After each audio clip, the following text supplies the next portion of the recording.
Waouh, mais The Batman a l'air de plus en plus incroyable.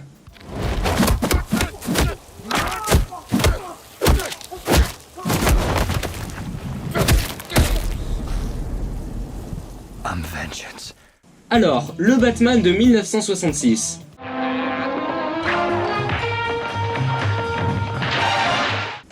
Ah oui, le cinéma a changé en 56 ans, hein.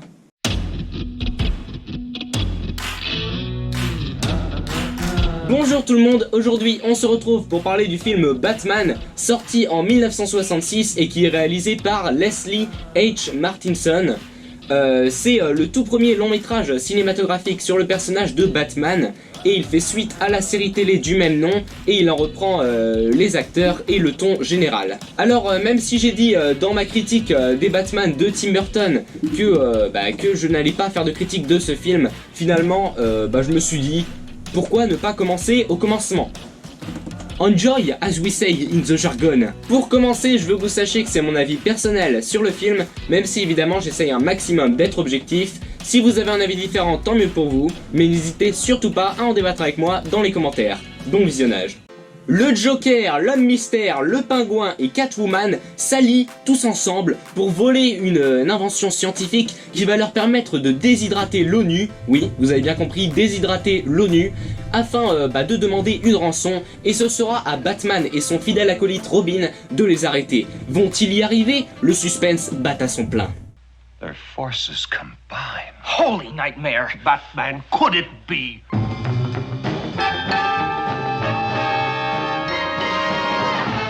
On commence cette critique avec l'univers de ce film. Bon, soyons clairs, il n'y a rien de Batman dans ce film. Il fait beau, il fait chaud, les couleurs des décors et des costumes sont très colorées, parce que souvent les couleurs sont colorées. Cette phrase est cohérente au final. On est loin de la Gotham pluvieuse, polluée, noyée dans le crime et la corruption. Là, le film s'assume totalement et ne se prend pas du tout au sérieux. C'est plus une parodie qu'autre chose. À ce stade, c'est même plus kitsch, c'est volontairement grotesque. Le sous-marin des méchants est propulsé par des pattes de canard, les méchants s'envolent sur des parapluies à réaction, et les héros ont des costumes même pas dignes de ceux qu'on achète à Halloween quand on est enfant. Bref, c'est un univers enfantin, sans logique, sans complications qu'on doit prendre pour ce qu'il est. On passe au scénario et à l'histoire. Le scénario, ne réfléchissez pas, ne cherchez pas, c'est juste nos bons vieux méchants que Batman et Robin vont devoir arrêter en passant par des situations toutes plus folles les unes que les autres. L'introduction du film est assurée par un narrateur. On a peaceful afternoon motor ride, millionaire Bruce Wayne and his youthful ward, Dick Grayson, have been summoned back to Wayne Manor. Et les personnages vont exprimer toutes leurs pensées et décrire toutes les situations à voix haute. Batman! We're helpless in this monstrous invisible grip! Bref, à ce stade, t'es même plus pris par la main, t'es carrément porté sur les épaules des scénaristes à travers le film comme un enfant, parce que oui, au final, ce film est un film pour enfants, mais à 100%. Tu regardes ça quand t'es enfant. Si tu le regardes quand t'es adulte, c'est que t'as grandi avec quand t'étais enfant. Y a pas d'autre possibilité. Les dialogues n'ont tout simplement aucun sens. Non mais, regardez ça. Could be any one of them, but which one? Which ones? Pretty fishy what happened to me on that ladder. You mean where there's a fish, there could be a penguin? But wait! It happened at sea. See? See for Catwoman! Yet, that exploding shark was pulling my leg. The Joker! Voilà, les déductions des héros n'ont juste aucune logique. C'est barré, c'est volontaire. Et ça en devient drôle, et moi ça m'a fait marrer parce que je savais que ça allait être une comédie bien ridicule, mais à ce point, j'ai éclaté de rire, c'est complètement barré, et c'est voulu.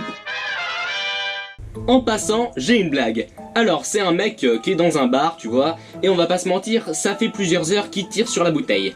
Et là d'un coup, il voit une bonne sœur qui passe dehors dans la rue, et du coup le mec il se lève mais à toute vitesse et il court à l'extérieur du bar, il chope la nonne par le col comme ça, il la met à terre, il se met à la tabasser, il la frappe et tout, et juste avant de partir, il se retourne et puis il fait « Je t'avais reconnu Batman !»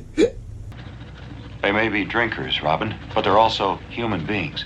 Parce que justement, chaque situation va donner lieu à une morale solennelle de Batman, dont une prédominante qui critique la politique en période de guerre froide avec un point de vue vraiment très enfantin. Bref, vous avez compris, avec ce scénario, on ne se casse pas, c'est très simple, c'est ridicule et c'est destiné aux enfants. On passe aux personnages et aux acteurs. Bon, déjà, je trouve Adam West très bon, comme globalement tout le casting qui fait un très bon travail, je trouve. Il a une bonne voix de Batman et il arrive à garder son sérieux dans tout ce ridicule, donc chapeau.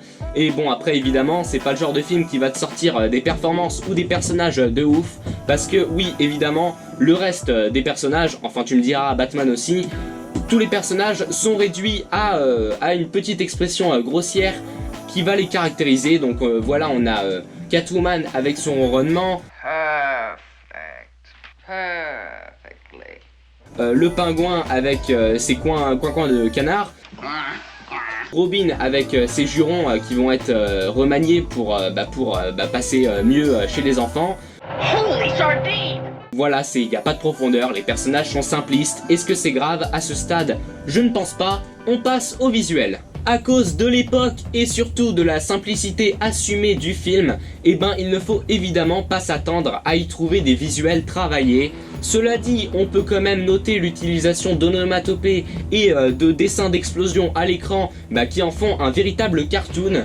Et j'aimerais aussi parler de ces nombreux plans aériens sur la Batmobile qui roule. Je trouve que voilà, ils ont su rendre ça dynamique, notamment en utilisant des effets d'accéléré pour donner l'impression que la voiture avance très vite, alors que ça devait probablement moins être le cas s'ils l'ont mis en accéléré. Comme quoi il y en a là-dedans, hein. Quand on met en accéléré, c'est pour faire plus rapide que ça n'en l'était en vrai.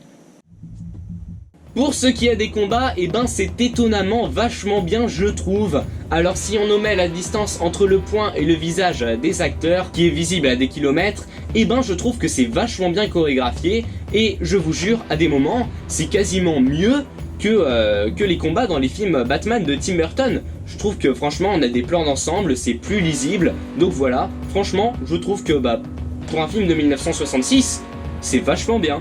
Ou du moins c'est nettement mieux que ce à quoi je m'attendais. Pareil pour certaines scènes filmées en studio qui rendent vachement bien, je trouve. Voilà, il y a quelques idées sympas, mais globalement, même pour l'époque, ça reste très simple et il ne faut pas en attendre quoi que ce soit en fait. Et donc on passe à la bande originale. Bon, alors je n'ai pas grand chose à dire à part que c'est une musique très frivole, très joyeuse et très dynamique.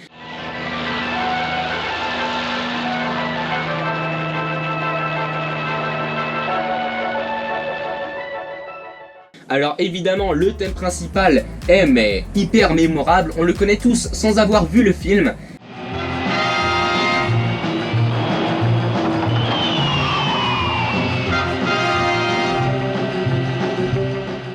Et je trouve qu'il y a aussi le thème des méchants, notamment les passages où ils sont dans le sous-marin, qui est assez efficace, qui pose une ambiance assez glauque entre guillemets, mais bon, ça reste coloré, ça reste avec des blagues drôles, bref, ça reste enfantin, mais voilà, je trouve qu'il y a le petit thème de méchant qui fonctionne plutôt bien.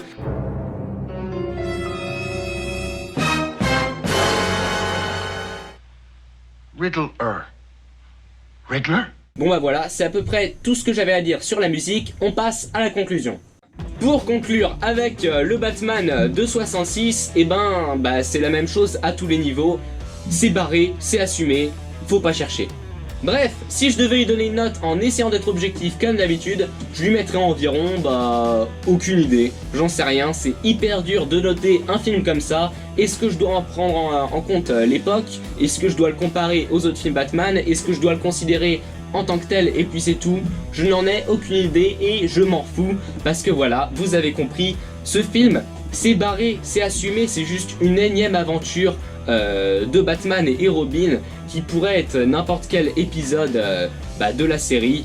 C'est une petite histoire en elle-même, sans exploration de l'univers ou des personnages, c'est assumé, c'est un petit délire et on le prend pour ce que c'est. Donc voilà, je ne sais absolument pas si je vous conseille ou pas ce film Batman de 1966. À vous de savoir d'après les extraits et ma critique si ça peut vous attirer. En tout cas, je pense que si on n'a pas grandi avec la série télé ou avec ce film, il n'y a aucun moyen de regarder ce film sans totalement lâcher prise. Tu te dis bon allez, je vais regarder un bordel, un gros bordel. Et voilà, c'est comme ça qu'il faut le prendre, c'est un film barré qui n'a pas particulièrement d'intérêt, mais bon, en tout cas, même si personnellement j'ai passé un moment très sympathique, ça n'en reste pas moins un film qui n'est pas un film Batman, parce que oui, Batman pour moi, c'est sérieux, c'est sombre, c'est glauque, c'est psychologique, et c'est justement ce que Tim Burton essaiera de proposer à partir de 1989 avec sa propre version cinématographique de Batman, et justement on va en parler dans quelques temps quand j'aurai fini la critique. Bon bah voilà, c'en est tout pour cette vidéo, j'espère que vous l'avez apprécié, si c'est le cas tant mieux pour vous, sinon tant pis pour moi, on se retrouvera bientôt pour une prochaine vidéo, salut!